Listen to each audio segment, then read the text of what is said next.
Assalamualaikum warahmatullahi wabarakatuh. Kami dari kelompok 10 akan mempresentasikan politik dan cinta tanah air dalam perspektif Islam. Berikut adalah anggota kelompok kami. Saya Febriana Rahmawati, NIM 2003226-15213. Saya Jenika Citra dengan NIM 2007516364429. Dan saya Tegar Eka Pramudia 2003111613751. Kami akan mempresentasikan bab yang pertama, politik dalam perspektif Islam. B. Variasi pandangan umat Islam dalam melihat relasi Islam dan negara. C. Institusi khalifah dalam tradisi politik Islam. Dan terakhir D. Cinta tanah air menurut Islam. Langsung saja yang pertama, politik dalam perspektif Islam. Politik berasal dari bahasa Yunani polis yang berarti kota. Secara sederhana, politik merupakan istilah yang merujuk pada kegiatan mengatur pemerintahan suatu negara. Politik adalah segala aktivitas atau sikap yang bermaksud mengatur kehidupan masyarakat. Sederhananya terkandung unsur kekuasaan untuk membuat hukum dan menegakkannya dalam kehidupan masyarakat yang bersangkutan. Dalam Islam, politik harus netral dari keinginan nafsu dan merupakan wujud fungsi sebagai khilafah Allah. Karena itu, jiwa politik dalam Islam adalah keikhlasan dan keterbukaan. Sebab dengan cara ini fungsi kontrol terhadap aktivitas pemerintahan dan berfungsi maksimal. Politik dalam Islam bertujuan untuk iqamatud din wa siyasatut dunia, yaitu menegakkan agama dan mengatur urusan dunia yang menjadi ladang bagi kehidupan akhirat. Dan selanjutnya bagian B adalah variasi pandangan umat Islam dalam melihat relasi Islam dan negara.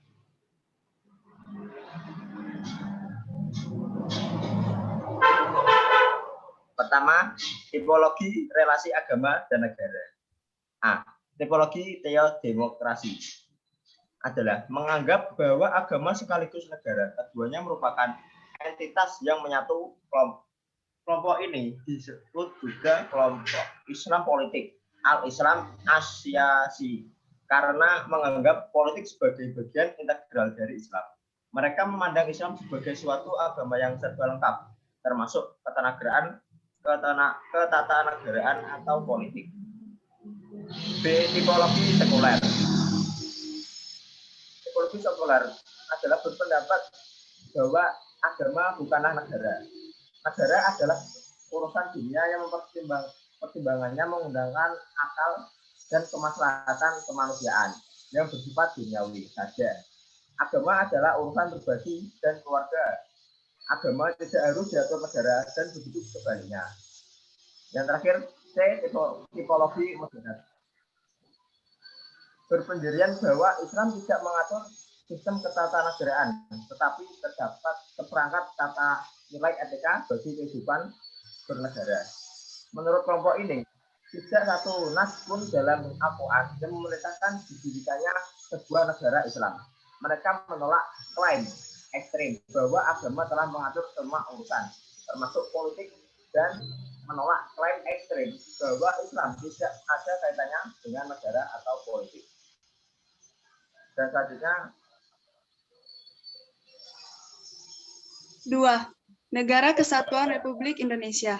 Terkait dengan pemerintahan Indonesia, NKRI dari sudut pandang agama adalah sah karena Presiden Indonesia dipilih langsung oleh rakyat sebagaimana prosedur pengangkatan Ali RA menjadi khalifah. Di samping itu, Presiden dilantik oleh MPR, sebuah gabungan dua lembaga tinggi, DPR dan DPD, yang dapat mempresentasikan Ahlul Ahli wal Aqdi dalam konsep Al-Mawardi di kitabnya Al-Ahkam As-Sultaniyah. Keabsahan kedaulatan pemerintahan NKRI ini juga bisa dilihat dari terpenuhnya maqasid al-syariah atau tujuan-tujuan syar'i, yakni demi menjaga kesejahteraan dan kemaslahatan umum. Terkait dengan ini, dalam Al-Iqtisad fil I'tiqad menyatakan, dengan demikian tidak bisa dipungkiri kewajiban mengangkat seorang pemimpin atau presiden karena mempunyai manfaat dan menjauhkan mudarat di dunia ini. 4 pilar kebangsaan yang terdiri atas Pancasila, Undang-Undang 1945, NKRI, dan Bhinneka Tunggal Ika sebenarnya merupakan formulasi final umat Islam Indonesia dari segala upaya mendirikan negara dan membentuk pemerintahan. Pancasila sebagai ideologi negara Indonesia merupakan bentuk penafsiran dan pengejawatahan nilai-nilai luhur ajaran Islam dalam berketuhanan dan berkemanusiaan. Pancasila sebagai falsafah bangsa mengandung nilai-nilai tauhid, kemanusiaan, keadaban, persatuan, kerakyatan, dan keadilan. Next. 4 pilar kebangsaan tersebut selaras dengan prinsip-prinsip dasar politik Islam. Prinsip-prinsip dasar politik Islam meliputi 1. Prinsip amanah yang segala dipercayakan orang berupa perkataan, perbuatan, harta, dan pengetahuan, atau segala nikmat yang ada pada manusia yang berguna pada dirinya dan orang lain. Kedua, prinsip keadilan berkaitan dengan keadilan sosial bagi seluruh manusia, tanpa pandang golongan dan jabatan. Adapun prinsip ketaatan, maksudnya adalah dalam menjalankan politik, hendaknya mengikuti hukum-hukum yang terkandung dalam Al-Quran dan hadis. Ketiga, prinsip ketaatan berarti ikut berpartisipasi dalam upaya mendukung pemerintah dan melaksanakan serta mensosialisasikan ajaran agama Islam. 4. Prinsip musyawarah diperlukan agar para penyelenggara negara dapat melaksanakan tugasnya dengan baik dan bertukar pikiran dengan siapa saja yang dianggap tepat guna mencapai yang terbaik untuk semua. Next.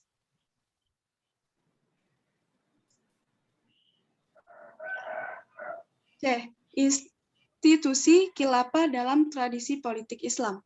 Khilafah merujuk pada sistem pemerintahan Islam pertama yang didirikan pasca wafatnya Rasulullah SAW.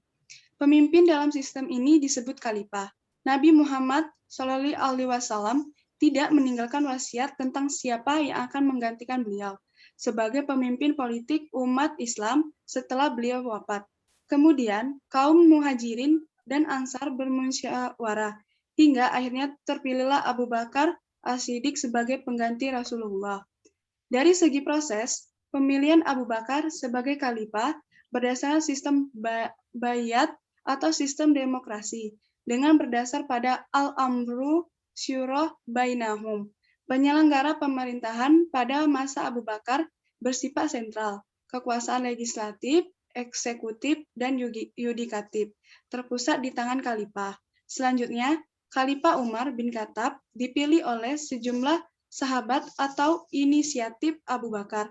Pada masa Umar berlaku sistem bayat atau sistem demokrasi dalam hal memilih kepala negara dengan tetap berpegang pada prinsip al-amru syura bainahum atau musyawarah. Sedangkan pemilihan Utsman bin Affan dilakukan dengan sistem formatur. Pemegang kekuasaan tertinggi pada masa Utsman berada di tangan khalifah, pemegang dan pelaksana kekuasaan eksekutif. Adapun kekuasaan legislatif dipegang oleh Dewan Penasehat atau Majelis Syuro. Majelis Syuro ini diketuai oleh Utsman sendiri. Setelah Utsman terbunuh, kaum Muhajirin dan kaum Ansor menginginkan Ali sebagai khalifah. Tetapi Ali menolak dan menginginkan pengangkatannya sebagai khalifah dimusyawarahkan oleh para sahabat. Akhirnya, hasil selanjutnya pada masa dinasti Umayyah, lembaga khilafah menjadi sistem kerajaan yang otoriter. Ketika kekuasaan ada pada tangan dinasti Abbasiyah, konsepsi seputar khalifah bergeser menjadi wakil Tuhan di muka bumi. Kekuasaan khalifah dengan konsepsi yang baru ini menjadi tak terbatas. Klaim khalifah sebagai mandaris Allah di muka bumi ini dapat dilihat dengan gelar yang dipakai para penguasa Abbasiyah, yaitu Khalifatullah.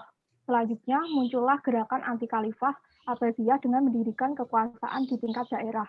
Mereka menggunakan istilah balu, yaitu amir. Kata amir pertama kali digunakan untuk merujuk pada pemimpin yang memiliki kapasitas militer yang tangguh. Seperti yang ditunjukkan oleh Umar bin Khattab dengan gelarnya yang terkenal Amirul Mukminin. Pada periode kemudian, sebutan amir ini kemudian bergeser menjadi gelar bagi pemimpin negara Islam. D. Cinta tanah air menurut Islam. Cinta tanah air merupakan tabiat alami umat manusia, fitrah. Karena di tanah air itulah manusia dilahirkan dan dibesarkan, dididik, dan disayang.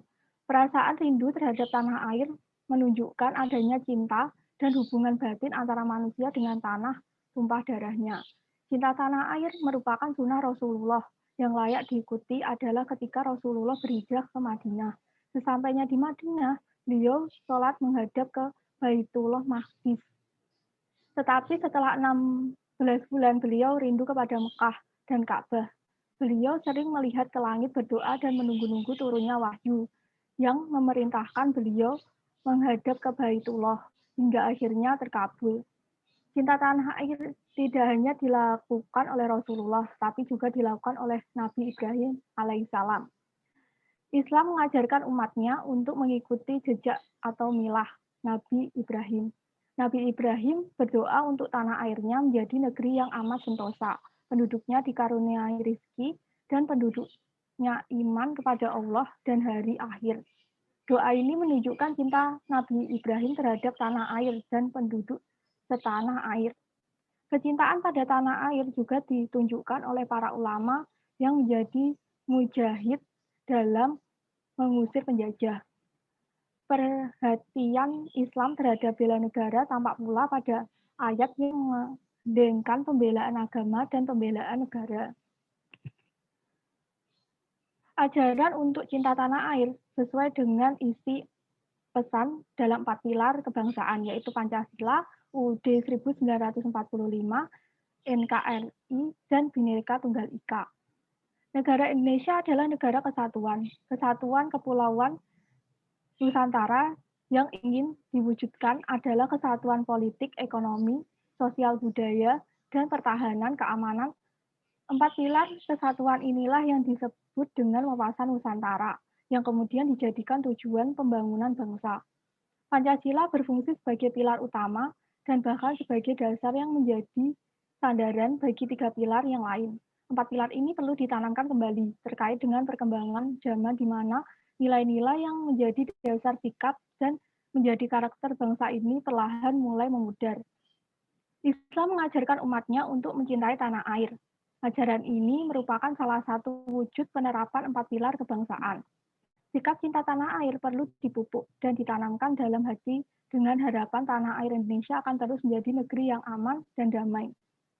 Tanah air bukanlah milik pribadi, golongan, atau agama tertentu. Tanah air adalah milik setiap warga negara. Sekian dari kelompok kami. Bila ada salah kata, kami mohon maaf yang sebesar-besarnya. Wassalamualaikum warahmatullahi wabarakatuh.